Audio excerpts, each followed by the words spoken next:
Et voilà, c'est parti. Le thème de l'atelier, c'est optimiser vos placements, attention monsieur, optimiser vos investissements actions avec les certificats. Mes deux invités, Alexandre Atlani, Bertrand Alfandari. Bonjour. Messieurs, bonjour. Bonjour. Première question pour vous, Alexandre. Produit de bourse, qu'est-ce que c'est exactement ? Alors, produit de bourse, c'est un terme générique qui est utilisé maintenant depuis pas mal d'années et qui va regrouper des produits comme ceux que vous connaissez peut-être déjà, les varants, les certificats, les turbos. Il faut savoir que le premier varant date de 1989 et le premier certificat de 1998. Donc c'est un marché qui est assez ancien. BNP est présent sur ces produits, je crois, depuis maintenant pas loin de 14 ans. 14 ans, voilà. Et ce sont des produits, aujourd'hui il faut savoir qu'il existe pas loin de 20 000 produits de bourse qui sont cotés sur Euronext, 15 000 qui sont eux cotés à Paris.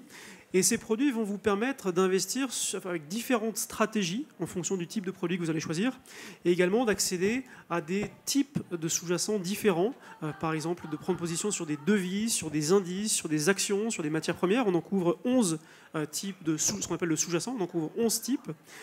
Également accès à plus de 800 sous-jacents, donc c'est un nombre très important, et de couvrir 40 zones géographiques.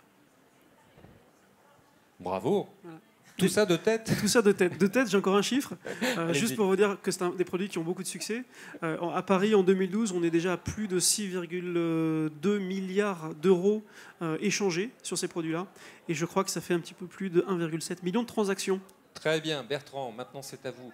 Les certificats bonus, puisqu'on va surtout parler de certificats bonus, comment ça fonctionne ? Alors les certificats bonus, on est plus sur des produits d'investissement. Là, Alexandre vous a présenté la panoplie d'outils qu'on peut utiliser sur les dérivés listés avec des produits de levier, avec des produits d'investissement. Et dans les produits d'investissement, vous avez des produits qui vont être indexés à un actif. Vous allez répliquer la performance. Les plus connus sont les trackers. Et puis vous avez des produits de rendement dont l'objectif est d'optimiser le couple risque-performance d'un portefeuille action. Donc je dirais que les certificats bonus sont plutôt destinés à ceux qui détiennent déjà des actions, mais qui veulent investir différemment sur le marché des actions. Donc on est vraiment sur une alternative au placement actions.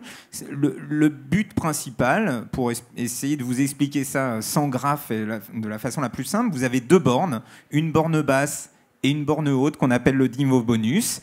Et tant que l'action n'a pas touché ce niveau plancher, qu'on appelle la borne basse, vous êtes assuré d'être remboursé à hauteur du niveau bonus. Ça veut dire quoi ? Ça veut dire que même si l'action venait à stagner ou à baisser modérément sur un intervalle temps qui est de 6 à 18 mois en moyenne, puisqu'il y a une échéance sur ces produits-là, vous vous assurez d'un niveau de rendement qui équivaut au niveau bonus. Et dans le pire des cas, si jamais la borne basse est atteinte par l'action, vous avez la performance de l'action.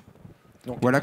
Un marché qui ne fait pas grand-chose, on va prendre le CAC 40 pour faire simple, voilà. Aussi entre 3003 et 3005, ça vous arrange. Un marché sans tendance, alors, ça vous ça arrange. nous arrange pas. Tant qu'on est dans le...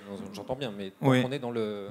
Ça va arranger surtout l'investisseur qui va pouvoir générer une performance. Mais effectivement, pour reprendre votre exemple, si le CAC est actuellement à 3500 points et qu'on a une borne basse à 3000 points et un niveau bonus à 4000 points sur une échéance de 12 mois, effectivement, si le CAC stagne à ces niveaux-là, à 3500, mais même baisse à 3004, 3002 ou 3100, tant qu'il n'a pas touché les 3000 points, on s'assure d'être remboursé à hauteur de 4000 points.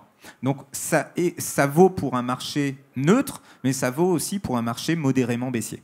Juste, comment ça se positionne dans tous les produits listés Alors justement, ça se positionne, ce sont on va dire les produits, alors ils ne sont pas garantis en capital. On ne parle pas du tout de produits structurés avec une garantie de capital, ni avec une protection, il n'y a pas de capital protégé, mais je dirais que ce sont les moins risqués de tous les produits listés qu'on peut proposer aujourd'hui. Les plus connus des produits listés, ce sont les turbos, les varants. Donc là, on est dans une catégorie de risque assez élevée pour les plus dynamiques, les plus offensifs d'entre vous, ceux qui ont une conviction forte.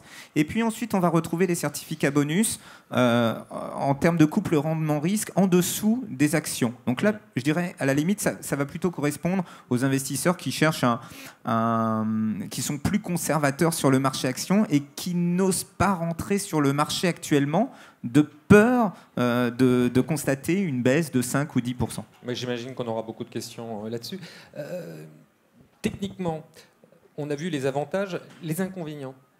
Alors évidemment, il y a des inconvénients, puisque... Allez, je vous écoute.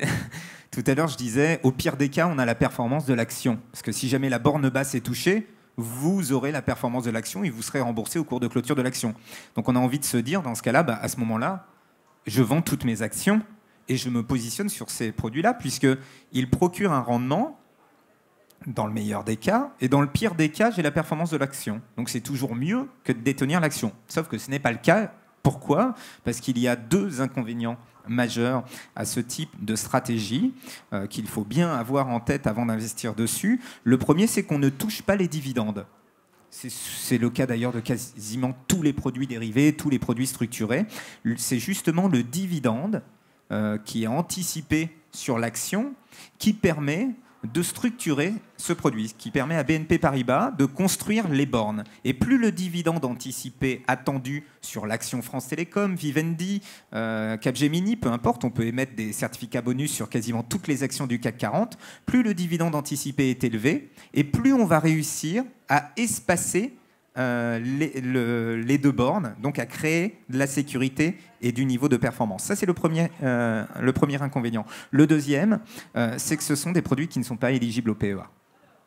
Donc, pour ceux qui veulent absolument investir dans le cadre du PEA, laissez tomber, restez sur les actions. Il n'y a pas 36 000 solutions. Et pour ceux qui tiennent absolument au dividende, pareil, ça ne sert à rien d'aller sur ce type de produit puisque vous n'aurez pas le dividende. Donc la question est simple. Est-ce que je suis prêt à investir en dehors de mon PEA et à me priver du dividende sur cette action pour bénéficier de cette sécurité ? Si je cherche du rendement, c'est pas chez vous que je vais. C'est bien ça. Alors voilà, c'est un peu marrant d'ailleurs parce que on appelle ça les produits de rendement. Mais c'est pas des produits qui génèrent du rendement dans le sens coupon, dans le sens dividende. Bien au contraire, justement, puisque effectivement celui qui cherche du coupon, celui qui cherche du dividende, effectivement, il vient pas sur ce type de produit. Bon, alors Bertrand, il est en forme. On va continuer avec lui. Certificat bonus, on vient de comprendre. Turbo sur action, c'est quoi ça ? Alors là, on est sur des produits beaucoup plus dynamiques. On monte sur l'échelle de risque. On monte de pas mal de crans sur l'échelle de risque, puisqu'on va retrouver ici les produits les plus offensifs. Donc ça, c'est réservé aux investisseurs avertis, qui ont envie de prendre du risque, qui ont une conviction très forte sur l'évolution d'une action et qui vont bénéficier d'un levier sur la performance de cette action. Donc un turbo action, c'est un certificat qui n'est toujours pas éligible au PEA, qui va vous permettre d'avoir un levier de 2, de 5, de 10, de 20. Un levier, c'est quoi ? C'est le coefficient multiplicateur de la performance sur la performance donc, de cette action. Donc un turbo action sur l'action Alcatel. Si vous avez une conviction très forte sur une évolution de hausse de l'action Alcatel à horizon 1 semaine, 1 mois, 3 mois, vous pouvez vous positionner sur un turbo action avec un levier de 10 par exemple, qui va permettre de multiplier la performance par 10, mais attention, le levier va dans les 2 sens. Bon, justement, attention, vous en parlez de l'attention. À quoi faut-il faire justement attention quand on utilise ou qu'on veut utiliser ce type de produit ? C'est quoi vraiment la mise en garde ? Sur les turbos ? Oui. Alors sur les turbos, la mise en garde, je dirais la principale, c'est de bien choisir, c'est déjà d'être conscient du risque qu'on prend. Première mise en garde, ne pas penser qu'on va sur vous le faites quand vous avez des clients au téléphone, vous leur rappelez que c'est pas... Oui, si un client nous dit ne pas vouloir prendre de risques, c'est évident. S'il nous dit ne pas vouloir prendre plus de risques sur le marché action, c'est pas non plus sur ce type de produit, on va plutôt l'orienter sur les certificats bonus.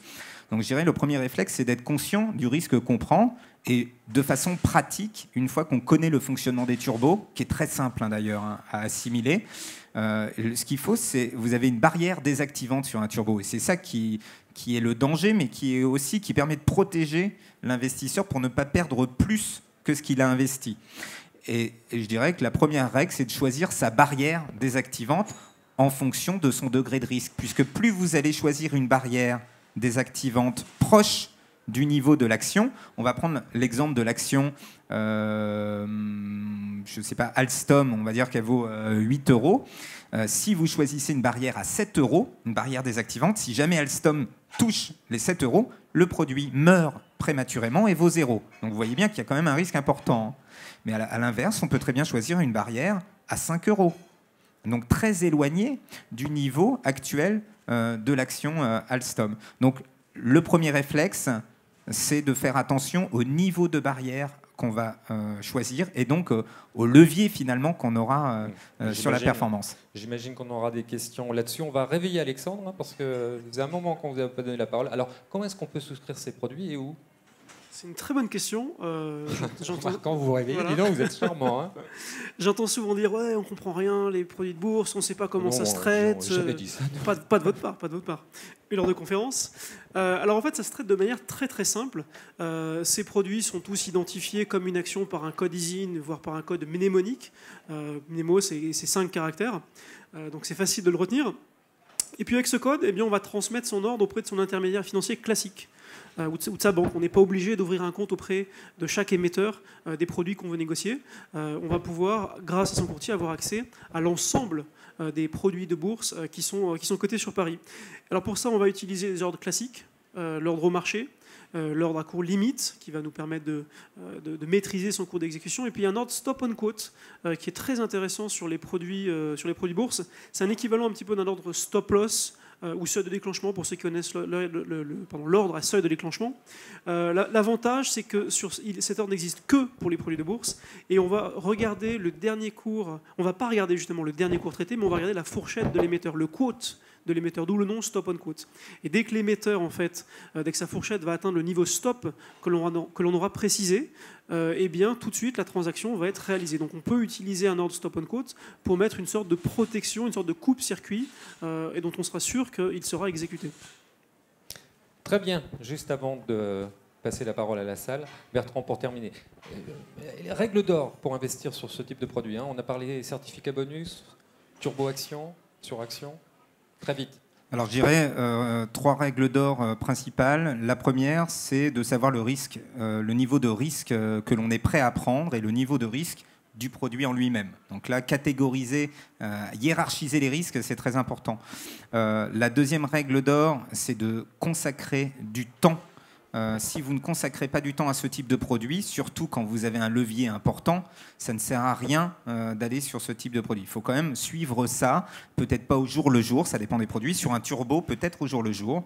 Et la troisième règle d'or, je dirais, c'est effectivement de fixer des limites grâce à ces ordres stop and quote, par exemple, en se disant, voilà, si je perds 10% ou si l'action perd 2%, je sors. Et au contraire, si je génère 10% de plus-value, 20% de plus-value, après à chacun de définir ça, eh bien pareil, je sors. Comme exactement les mêmes règles que sur le marché des actions.